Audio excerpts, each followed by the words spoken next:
Hey guys, Spud here, and today we are digging right into what actually happened between Razbam and Eagle Dynamics.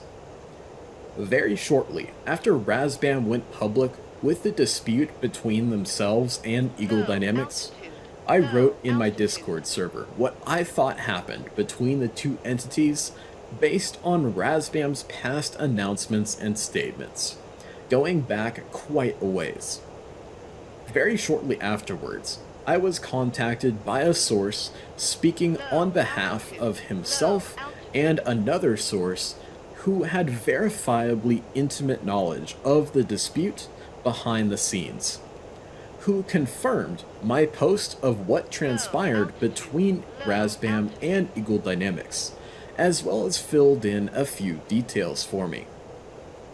These sources wish to remain anonymous, but have recently given me permission to post this video.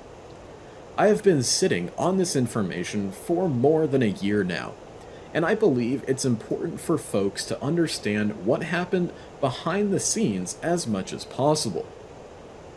I think it's also important to note here, and this has kind of been left out of the conversation a little bit, that it's not just Razbam, ED, and us the customers hurt by this issue. It's also hardware and peripheral manufacturers, such as Winwing and others, who put the time and money into R&D, production line tooling, materials, and time to produce physical products that are not cheap, by the way, to go along with the F-15E that will now remain unfinished. Will they make that gamble again in the future? I sure hope so. But that remains to be seen for aircraft such as the Eurofighter coming from Heatblur in the near future. Anyway, let's go ahead and get into it, guys.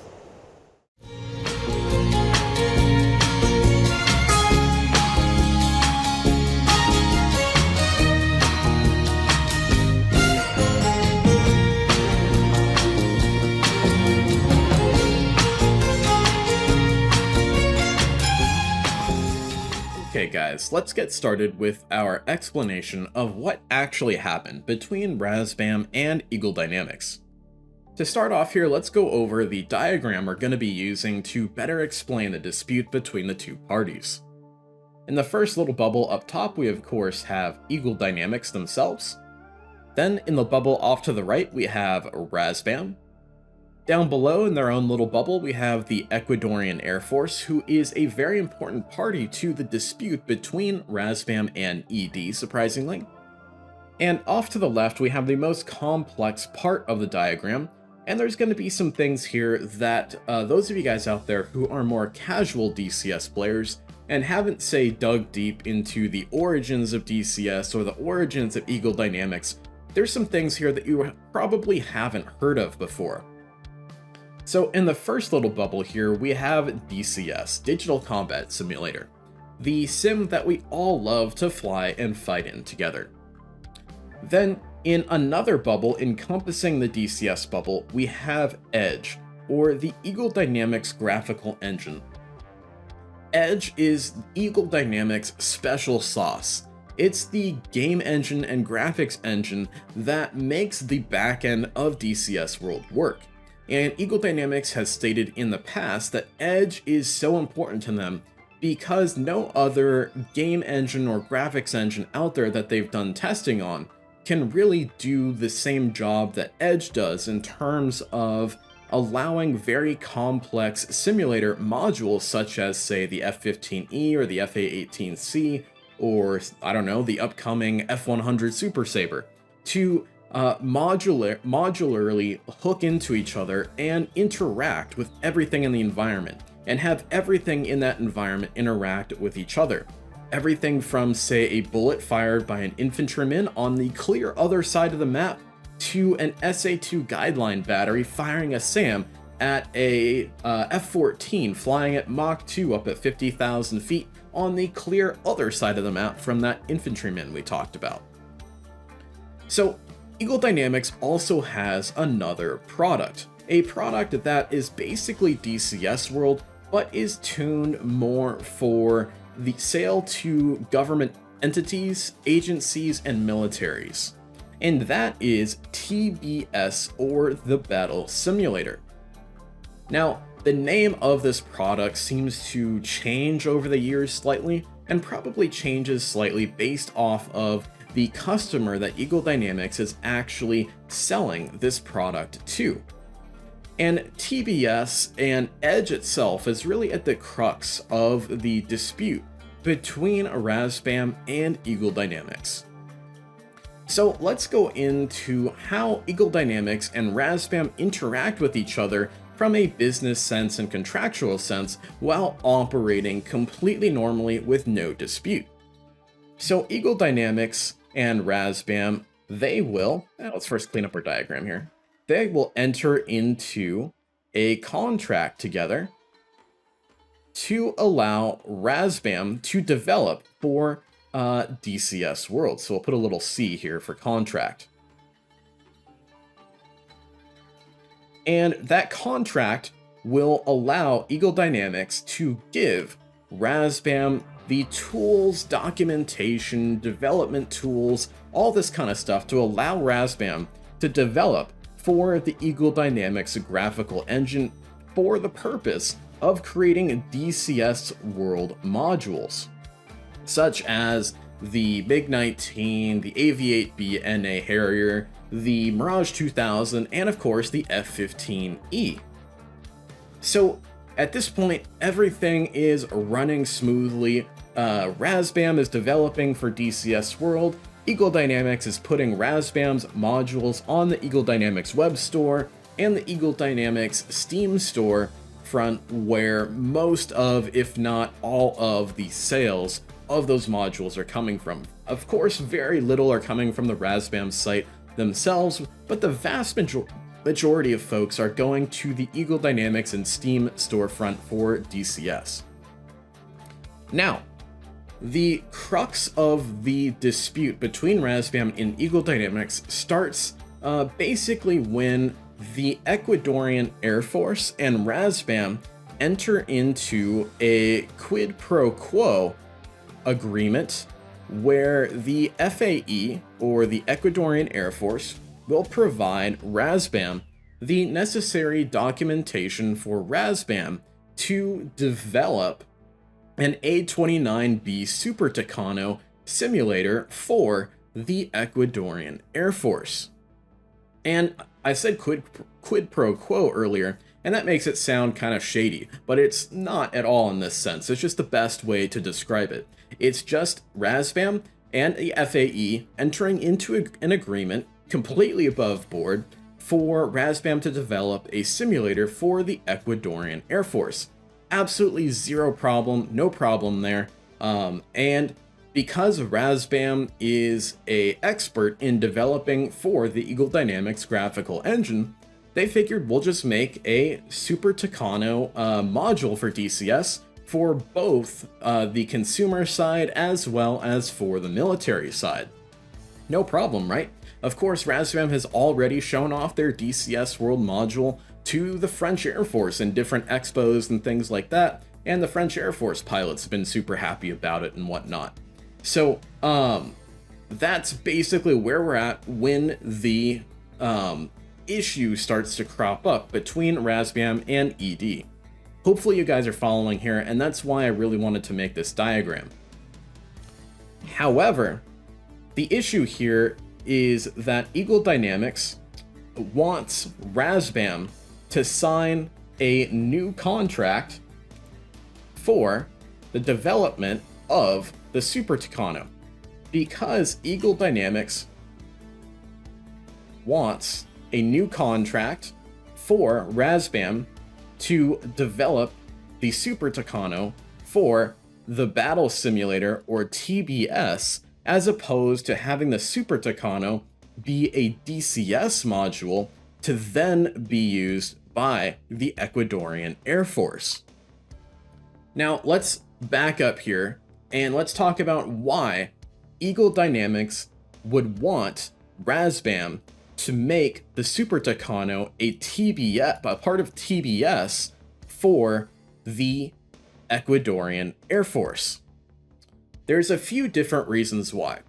When it comes to the actual customer themselves, the Ecuadorian Air Force, having the Super Tucano be a part of TBS is important because TBS is going to be developed specifically for government entities, government agencies, and militaries. And when you sell a software product to a entity like that, in this case the Ecuadorian Air Force, you want to have that piece of software be as absolutely locked down and bulletproof as absolutely humanly possible. You want the SimTech, who might be completely illiterate when it comes to using computers, using PCs, to be able to fire up that simulator, get a pilot in there, get that pilot into the part of the syllabus, the training syllabus that they need to complete within that hour or 2 hour or 3 hour sim block they've been given, and get them out of there. You want to have it so that way that piece of software on that PC, the only thing they have is a map, the Super Tucano themselves, and a few different scenarios for the SimTech to click on, get the VR headset on that pilot as quickly as possible, get them in there, no fuss, no nothing, no game-breaking bugs, all that kind of stuff. And you want to make it so that way that's going to work like that as efficiently, quickly, and easily as possible for years and years and years to come, with no hardware updates to that specific PC that's running in that sim building. No game updates are going to be delivered to that, and there's going to be no changes. There's going to be everything in TBS is going to be stripped away. There's no mission editor, there's no campaign generator, all of that kind of stuff. So from a customer standpoint, that's what the FAE needs. They need the battle simulator. They don't need a DCS module. Then we have the business side of things. There are different sides to businesses for different reasons, such as tax reasons, regulatory reasons, things of that nature. And especially when it comes to more sensitive things like military aircraft simulators, there might be some sort of regulatory hoops that Eagle Dynamics needs to jump through that are going to be better satisfied by delivering TBS to the FAE as opposed to a DCS module to the FAE. As well as, of course, if you have one side of the business that's for professional clients and the other side is for just normal, everyday, general consumer clients, then you want to keep those separate so that way you can better monitor and track the health of your business. So at this point, Eagle Dynamics is asking Razbam, hey guys, can you please sign this secondary contract that's going to allow you to use those development tools we gave you as part of our first contract to develop for DCS, to then apply those to the battle simulator. And this is where Eagle Dynamics' claims of IP violation come in, because Razbam is developing a professional grade product for the Ecuadorian Air Force using Eagle Dynamics development tools, knowledge, and documentation when a contract has not been signed for the development of that professional product. And Eagle Dynamics is asking Razbam over and over and over again, hey guys, let's get this second contract signed. Hey guys, let's do it. Let's get this signed and let's keep on going. Let's keep making money together. Let's keep our businesses going and flourishing. It's important to note at this point that my source says the mood of everyone at Eagle Dynamics, from the CEO on down to the latest new hire, is one of complete befuddlement and dumbfoundedness as to why Razbam won't sign the new contract for developing the Super Tucano as a professional, the battle simulator product for the Ecuadorian Air Force, and to bring the partnership between Razbam and Eagle Dynamics up to a new level. My source also says that the same mood is prevalent across the employees at Eagle Dynamics all the way up until this point, more than a year after the public revelation of this dispute between the two entities. And Razbam is stonewalling Eagle Dynamics in not signing the new contract to allow them to develop for the battle simulator for that Super Tucano for the Ecuadorian Air Force. And so, what is the only real leverage that Eagle Dynamics has over Razbam? Well, it is the fact that Eagle Dynamics has the storefront and they have the purse. They are the ones who are paying Razbam, and they're the ones who are controlling the sales of Razbam's products. So, at some point, because Razbam is not signing this secondary contract, what is Eagle Dynamics to do? Well, the only leverage they have is to cut off the dollars to Razbam. So we have the money cut off here, and that is basically after a while when Razbam decided to go public. With the issue is that they're no longer getting paid, but the reason behind that is because Eagle Dynamics is saying, well, our IP is being infringed upon because Razbam is using the tools that we gave them and the knowledge that we gave them to develop for the Eagle Dynamics graphical engine for DCS for a product that should be under contract for the battle simulator, that A29 Super Tucano for the Ecuadorian Air Force. So basically the entire dispute between Razbam and Eagle Dynamics is over the development of a professional simulator product of the A29B Super Tucano for the Ecuadorian Air Force. And for us over on the consumer side who enjoy DCS World as a consumer product, flight simulator, and game, that is a massive bummer and a huge shame, because that means that we're going to eventually lose access to the Mirage 2000C, the AV-8B NA Harrier 2, the MiG-19P Farmer, and the F-15E Strike Eagle will never be finished. All over a professional product that we would never see. And if it also became a consumer product, not very many people on the consumer side are ever going to buy the Super Tucano to begin with. So I hope this video helps to clear up some misconceptions and some misinformation out there as to the reason behind the dispute between Razbam and Eagle Dynamics. And I think it's important to note here, guys, that a business does not simply cut off payments to a partner that it's so deeply intertwined with for no reason whatsoever. So please give a like and a subscribe if this video did help you guys out. Fly safe out there and enjoy this beautiful game, DCS World. It's still a fantastic simulator product that has a very, very bright future, in my opinion.